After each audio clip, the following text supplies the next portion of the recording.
Bonjour à tous et donc bienvenue dans cette nouvelle review d'articles.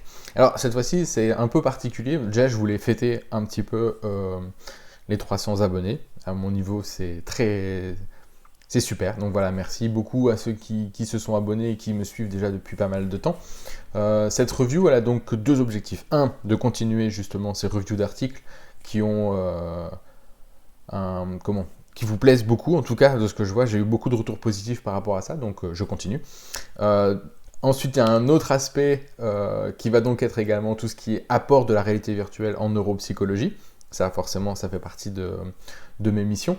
Mais il y a également un troisième apport que je voudrais ajouter, c'est parce qu'en fait, ce jeudi 24 février, à midi, on fait un super webinaire sur tout ce qui est mémoire prospective et donc la meilleure façon aujourd'hui de l'évaluer.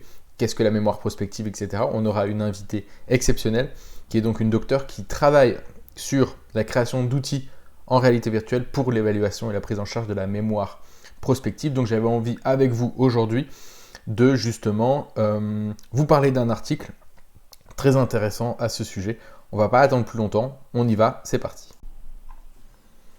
Sans plus attendre, on va donc commencer à parler de cet article, donc article qui est en français, vous commencez à me connaître maintenant, qui va donc porter sur les apports de la réalité virtuelle en neuropsychologie et l'exemple de la mémoire prospective. Alors, très souvent, les deux sont liés parce que, en fait, c'est un peu la porte d'entrée. La réalité virtuelle est la porte d'entrée vers l'évaluation et la compréhension de mécanismes cognitifs dont on ne pouvait pas comprendre l'étendue avant de pouvoir utiliser la réalité virtuelle. Savoir que beaucoup de tests neuropsychologiques, aujourd'hui, on les utilise d'une certaine façon parce qu'à l'époque, on ne pouvait pas le faire d'une autre façon. Aujourd'hui, on a la possibilité, grâce aux outils numériques, et en tout cas à la réalité virtuelle, de mieux comprendre certains mécanismes et donc du coup de mieux les mettre en avant et en situation. Et en ça, la réalité virtuelle, ça va être extrêmement intéressant et encore plus pour la mémoire prospective parce que c'est un peu grâce à la réalité virtuelle qu'aujourd'hui, on parle plus de la mémoire prospective. Alors, c'est donc un article de l'équipe de Monsieur Eustache, donc de l'université de Caen, donc de l'INSERM également, qui est donc un article de Lecouvé, Gonod, Eustache et Desgrange. Donc voilà, ce sont 4 auteurs qui vont faire un petit peu, qui vont parler justement de réalité virtuelle, mémoire prospective, surtout d'évaluation écologique, donc ça va être intéressant, le vieillissement normal et des pathologies cérébrales, donc tout au long de cet article.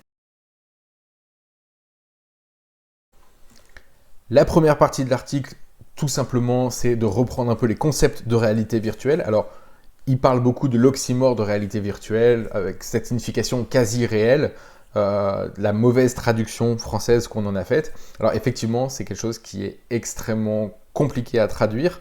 En tout cas, virtual reality est extrêmement compliqué à traduire parce qu'on ne devrait pas le traduire par réalité virtuelle dans le sens numérique. En tout cas, si vous voulez avoir plus d'infos par rapport à ça, j'ai fait une capsule par rapport à cette problématique de traduction. Vous pouvez la retrouver en lien dans la description. Et donc après, il va parler aussi de tout ce qui est sentiment de présence, l'apparition et l'importance du sentiment de présence, justement, et du continuum d'immersion. Ça aussi, j'en parle dans des capsules différentes, donc je ne vais pas revenir là-dessus. Et après, forcément, il va expliquer un petit peu comment on peut faire, comment fonctionne la réalité virtuelle. Et ça, c'est aussi important de pouvoir voir qu'est-ce que ça fait. Après, c'est pareil, il va faire un tout petit aparté sur justement réalité virtuelle, psychologie, neuropsychologie. Donc là, je vous encourage également à aller le lire, puisque c'est intéressant de pouvoir voir aussi un petit peu quel pourrait être l'apport de la réalité virtuelle dans la neuropsychologie. Mais là, je ne vais pas revenir là-dessus, puisque la neuropsychologie 3.0, je l'ai déjà pas mal traité. Et en tout cas, aujourd'hui, ce qui était sûr, en tout cas à l'époque, dans cet article, donc qui date de, si je ne dis plus de bêtises, 2012, 2014, 2012, déjà on se posait la question de se dire, ok, ça a été proposé et ça pourrait être utile pour l'évaluation et la réhabilitation cognitive. Et ça, aujourd'hui, avec le recul, on confirme que oui, effectivement, c'est extrêmement important et intéressant de l'avoir pour l'évaluation et la prise en charge. Dans une seconde partie, il va parler du coup de la mémoire prospective. Qu'est-ce que c'est? Quels sont les domaines d'application de la mémoire prospective? Alors, en fait, ce qui se passe, c'est que si on prend la mémoire épisodique de manière générale, eh bien, en fait, il va y avoir deux aspects, enfin en tout cas deux mémoires dirigées dans deux sens différents. Un, la mémoire qui va donc être dirigée vers le passé, donc la mémoire épisodique dite classique, et l'aspect mnésique qui va être orienté vers le futur, la mémoire prospective.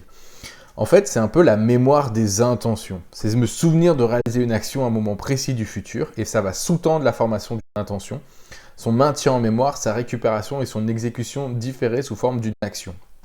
Du coup, en fait, ce qui se passe, c'est qu'on a 3 types de mémoire prospective. Enfin, type de mémoire prospective, c'est pas forcément le bon terme, mais on a un petit peu, comment dire, des tâches qui peuvent être un petit peu différentes au niveau de la mémoire prospective et on a des événements dans la vie qui peuvent nous aider à nous rappeler des choses qu'on doit faire. Soit des event-based, donc c'est la récupération de l'intention qui va donc être déclenchée par l'apparition d'un indice dans l'environnement. Je dois acheter du pain, je passe devant la boulangerie, je me rappelle que je dois acheter du pain. C'est un event-based. Il y a le time-based, par exemple, donc c'est un horaire déterminé. On sait qu'on a un rendez-vous à 16 heures, ou par exemple après 45 minutes, on a quelque chose à faire. Ça, ce sont des choses aussi qui permettent d'aider à la récupération de l'intention. Et après, il y a également, on lui parle d'une troisième, l'activity base. C'est-à-dire qu'après avoir fait quelque chose, je dois faire autre chose. Donc après ma réunion, je dois envoyer un mail à un collègue ou appeler quelqu'un d'autre, etc. Donc, on voit que c'est extrêmement important puisque finalement, ça régit un peu notre quotidien et pour éviter d'oublier les choses. Et c'est surtout extrêmement important, surtout dans le travail, dans les aspects sociaux. Pareil également, tout ce qui va être dans la vie de tous les jours, dans notre quotidien. Ne pas oublier de prendre un médicament, de gérer telle tâche dans notre quotidien, de lancer une machine à laver.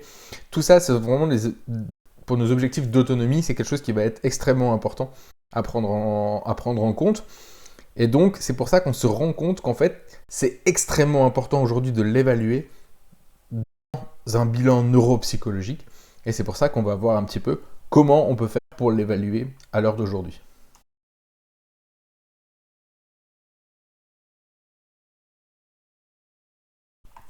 Alors, aujourd'hui, pour l'évaluer, c'est soit on le fait de manière complètement écologique, mais dans ce cas, c'est très difficile de standardiser et de pouvoir faire toutes les choses qu'on voudrait faire. C'est très difficile, très chronophage. Donc, on a aujourd'hui ce qu'on peut utiliser, la RBMT version 3, qui est donc un peu un questionnaire ou des tâches à faire, où en fait, ici, on va demander, donc je crois que c'est une batterie, 14 subtests, et donc un élément justement sur la mémoire épisodique classique, et il y en a 3 sur la mémoire prospective. Donc on va, par exemple, le sujet doit demander à l'évaluateur un objet qui avait été caché au début de l'entretien, un objet personnel, de demander par exemple à poser une question sur le prochain rendez-vous, ou de faire quelque chose au moment où une alarme retentit. Donc, gros avantage forcément de ce genre d'outils, c'est qu'en fait, ils sont standardisés, validés, et il y aurait également une fiabilité. Maintenant, la mémoire prospective, c'est quelque chose qui est extrêmement complexe et qui ne peut pas simplement s'évaluer de cette façon-là. Il y a énormément de choses qu'il faut prendre en compte pour pouvoir parler vraiment de mémoire prospective et de pouvoir vraiment mesurer tous les mécanismes et voir un peu comment la personne fonctionne ou comment la mémoire prospective de cette personne fonctionne. Pour ça, c'est extrêmement difficile de le faire sous ce format-là. Et c'est pour ça qu'aujourd'hui, on a de plus en plus d'études qui partent justement sur l'usage de la réalité virtuelle pour évaluer de manière écologique la mémoire prospective. Il faut savoir qu'en fait, les auteurs considèrent que si on n'utilise pas de l'écologique, on n'est pas capable de mesurer efficacement la mémoire prospective. Et donc, en fait, ce qui s'est passé, c'est qu'on a fait des premières études déjà en 2001 par Titov et Knight qui ont fait justement une espèce de où les sujets devaient se remémorer via une vidéo des choses qu'on devait faire. Et en fait, on devait rappeler les intentions qui avaient été apprises intérieurement. Donc, c'était par exemple acheter un Big Mac au McDonald's. Voilà, on a des choses à faire, se renseigner sur les horaires d'ouverture de la compagnie d'assurance. Et en fait, on voyait une vidéo se projeter. On devait dire, là, il faut faire ça, là, il faut faire ci, là, il n'y a rien à faire, etc., etc. Donc, c'était un petit peu compliqué parce qu'il y avait tous ces aspects de familiarité par rapport à la ville, à l'endroit que l'on connaît pas. Donc forcément, c'était un tout petit peu compliqué d'avoir quelque chose d'assez précis. Puis bon, du coup, c'était difficilement exportable, par exemple, par chez nous parce que on est peut-être moins Big Mac, on est moins McDo. C'était un peu... voilà. Donc il y avait d'autres choses que je pense qu'on pouvait faire. Après, il y a d'autres études fondamentales, donc il va parler de tout ça. Maintenir l'intention, réaliser une action, de switcher par exemple entre les intentions. Donc ça aussi, on va voir un petit peu avec un modèle qui est appelé la Promédie. Je ne vais pas vous le présenter ici parce que c'est pas le but. Ici, on va simplement présenter l'architecture de l'article. Donc ici, il va ensuite nous parler de cette façon de faire. Et il va ensuite aller plus loin avec des études en IRM, en expliquant un petit peu quelles sont les fonctions, la localisation des activations des aires cérébrales au moment où on est en train de faire une tâche, par exemple. Il va également parler de quelque chose que je pense que vous connaissez beaucoup, qui est donc le test des errances multiples, sauf que cette fois-ci, on va le faire, mais en côté virtuel. Donc c'est pareil, toutes ces choses-là, il va démontrer un peu les limites, avantages forcément et limites, et de toutes les études qui ont commencé justement à parler de la mémoire prospective dans ce genre d'application. Alors après, ce qui a été surtout extrêmement intéressant, en plus des sujets sains, c'est qu'en fait, il y a eu beaucoup d'études sur le vieillissement dit normal. Donc effectivement, il y a un peu ce que vous appelez l'effet paradoxal de l'âge sur la mémoire prospective. C'est-à-dire qu'en fait, il y a une diminution normale des performances de mémoire prospective chez les personnes âgées saines, donc dans le vieillissement normal. Sauf qu'en fait, le gros avantage, c'est qu'en fait, on peut se rendre compte qu'en amont, une diminution des performances anormales de la mémoire prospective serait des signes avant-coureurs d'une certaine dégénérescence suite à une pathologie comme Alzheimer, etc. Donc, très important et très intéressant surtout, c'est de se dire que en fait finalement on pourrait peut-être diagnostiquer plus vite et plus tôt certaines pathologies si on évaluait correctement la mémoire prospective chez des sujets dits sains, et on pourrait peut-être trouver des signes précurseurs de démence et donc pouvoir prendre en charge plus précocement les démences. Donc ils vont montrer comment ils peuvent faire ça, ils vont expliquer un petit peu quelles sont les tâches et la façon dont c'est fait. Donc là-dessus, je vais plutôt vous renvoyer vers l'article puisque je ne vais pas tout décrire ici. Et également, ils vont parler de tout ce qui est pathologie cérébrale, donc que ce soit lésions cérébrales, troubles cognitifs légers à modérés, voire même sévères. Et donc, ils vont chercher à évaluer ici chez des patients traumatisés, crâniens aussi par exemple, en comparaison avec des sujets sains, le fonctionnement de la mémoire prospective chez ce type de population avec certaines pathologies. Donc bien évidemment, ils vont trouver des différences, ils vont faire exactement la même chose dans les prises de toxiques, donc ça va être tout ce qui est alcoolisation, drogue, etc. Chez ces patients-là, ils vont voir également qu'il y a un déficit de la mémoire prospective chez ce type de patients, et du coup, c'est un tout petit peu...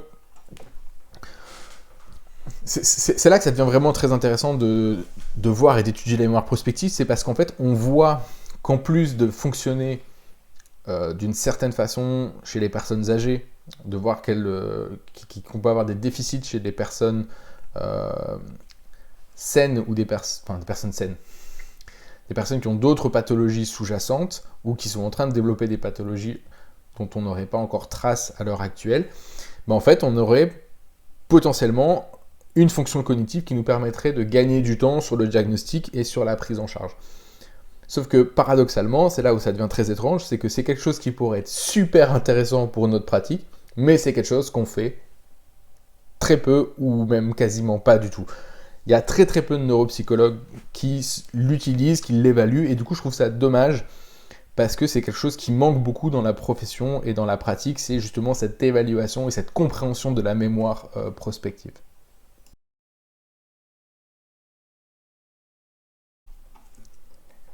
Alors, ensuite, les auteurs vont surtout faire un peu une synthèse, les limites et les perspectives de l'utilisation de la mémoire prospective dans l'avenir. Et donc, ils disent qu'en fait, il y a un potentiel au niveau de la réalité virtuelle, sauf qu'aujourd'hui, en 2012, c'était il y a 10 ans déjà, l'exploitation, justement, c'était surtout des stades de recherche et d'environnement prototype, et du coup, les interactions étaient relativement limitées, etc. Alors oui, bien sûr, les choses ont évolué plus ou moins, mais en tout cas, ce qui est sûr, c'est que, en fait, même s'il manque des choses à faire, il y a beaucoup d'informations importantes à prendre au niveau de la réalité virtuelle. Donc, si on compare, par exemple, l'évaluation, que ce soit en laboratoire, en milieu naturel ou en réalité virtuelle, on va pouvoir voir qu'il y a des choses qui sont excellentes, satisfaisantes ou peu satisfaisantes. Donc, si par exemple on compare la réalité virtuelle, on voit que finalement, il n'y a pas du tout d'aspects peu satisfaisants. On est sur une moyenne quand même satisfaisante, voire excellente, alors qu'en milieu naturel, on a des choses qui sont peu satisfaisantes, comme par exemple le contrôle expérimental est peu satisfaisant en milieu naturel, et la sensibilité aux effets de l'âge est également aussi peu satisfaisant. En laboratoire, à l'inverse, la validité écologique, elle est peu satisfaisante, et le caractère ludique pour le sujet est peu satisfaisant également. À l'inverse, le contrôle expérimental, la sensibilité à l'âge et à la pathologie, eux, sont même excellents. Et du coup, si on prend la réalité virtuelle, et ben en fait, l'avantage, c'est qu'on va gagner, on va avoir les mêmes choses qu'au niveau du laboratoire, c'est-à-dire tout va être bien sensible donc à l'âge, à la pathologie, on va avoir un contrôle expérimental, et en plus, on va apporter une information écologique que nous apportait le milieu naturel, le caractère ludique aussi pour les personnes âgées, pour les patients, les utilisateurs, et ça va être extrêmement intéressant d'avoir justement ce côté-là en plus, surtout l'aspect écologique plus que l'aspect ludique, même si l'avantage de l'aspect ludique, c'est de pouvoir sortir de ce cadre d'évaluation et pour pouvoir produire un comportement plus naturel, plus normal. Alors, ensuite, il va nous parler d'une étude qui sont en train d'être mis en place et que peut-être je parlerai un jour parce que je la trouve assez intéressante. C'est en fait tout simplement la visite du mémorial de Caen, et en fait ils vont devoir rappeler des intentions qui ont été apprises antérieurement. Donc je crois qu'il y a plusieurs choses, hein. Vous verrez ici au niveau des photos, ça a été vraiment super bien fait. Au niveau graphique, ils doivent par exemple se rendre à la projection d'un film, à tel auditoire, à tel horaire, ils doivent ensuite passer par la médiathèque, etc. Donc ça c'est ce qu'ils étaient en train de faire. Et donc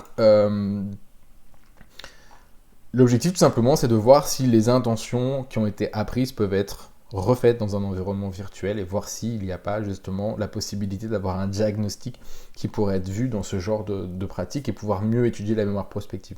Donc ça veut dire deux choses. Ça veut dire qu'en fait on pourrait très bien donner des intentions en amont à une personne qu'elle les fasse dans un environnement en totale sécurité. Donc, demander par exemple de gérer une cuisson, de gérer des tâches ménagères du quotidien, des activités de la vie quotidienne. On pourrait lui demander de faire ça en amont, de le faire dans un environnement contrôlé et ludique, un environnement en réalité virtuelle. Donc on pourrait ensuite comparer les résultats à des sujets classiques, par exemple, pour voir si cette personne-là a un déficit ou pas de mémoire prospective. Et ça va être extrêmement intéressant par la suite. Donc, le deuxième aspect, c'est aussi de pouvoir en profiter pour comparer à des performances en milieu virtuel et en milieu réel, puisque le mémorial de Caen existe en vrai, et que du coup, on peut avoir une reproduction virtuelle de ce mémorial. Et ça va être intéressant d'avoir ces données-là, parce que ça voudrait dire que ce qu'on fait en réalité virtuelle, si c'est réaliste et ressemblant à quelque chose que l'on connaît, ou un endroit où l'on peut potentiellement évoluer, si les résultats sont comparables, c'est-à-dire que si on dit ce qui se passe en virtuel, c'est exactement la même chose qu'en réel, ça voudrait dire qu'on pourrait faire des tâches 100% écologiques en réalité virtuelle pour notre pratique. Et ça va être très intéressant. Alors c'est vraiment un article plutôt de synthèse et d'ouverture par rapport à ça, mais je voulais vraiment vous le partager parce que c'est un article qui est extrêmement intéressant et que je vous encourage vraiment à ceux qui viennent au webinaire jeudi, qui vont voir le webinaire après, de le lire, parce qu'il se lit très rapidement, hein, c'est 9-10 pages en français, toujours, et ça va vous permettre aussi d'avoir déjà un peu cette première approche sur cette mémoire prospective. C'était aussi un peu le thème du mois chez RealIT, c'était de traiter justement ces questions de réalité virtuelle et de mémoire prospective, et de clôturer tranquillement le mois par rapport à ça, et de vous offrir ici l'opportunité d'avoir des premières réflexions sur l'usage de la réalité virtuelle, dans votre pratique, mais surtout l'usage du testing de la mémoire prospective pour votre pratique, parce que c'est extrêmement intéressant, mais surtout c'est très très très enrichissant au niveau du bilan et du fonctionnement de la personne. Parce que si ça se trouve, elle n'a pas un déficit de mémoire épisodique, mais elle a un déficit de mémoire prospective. Ce n'est pas qu'elle ne se rappelle pas les choses qu'elle a apprises, c'est juste qu'elle a eu la difficulté, par exemple, d'émettre une intention, de devoir se rappeler quelque chose et de devoir après le restituer. Ça, du coup, c'est pas la même chose. Mais voilà, je vous laisse creuser un peu le sujet et je vous dis à jeudi pour ceux qui sont présents. pouvoir poser toutes vos questions. Et sinon, vous pourrez les poser comme d'habitude en commentaire ou dans le chat en direct pour ceux qui seraient en direct après avec nous. Voilà, je vous souhaite à tous une bonne journée et à très bientôt. Au revoir.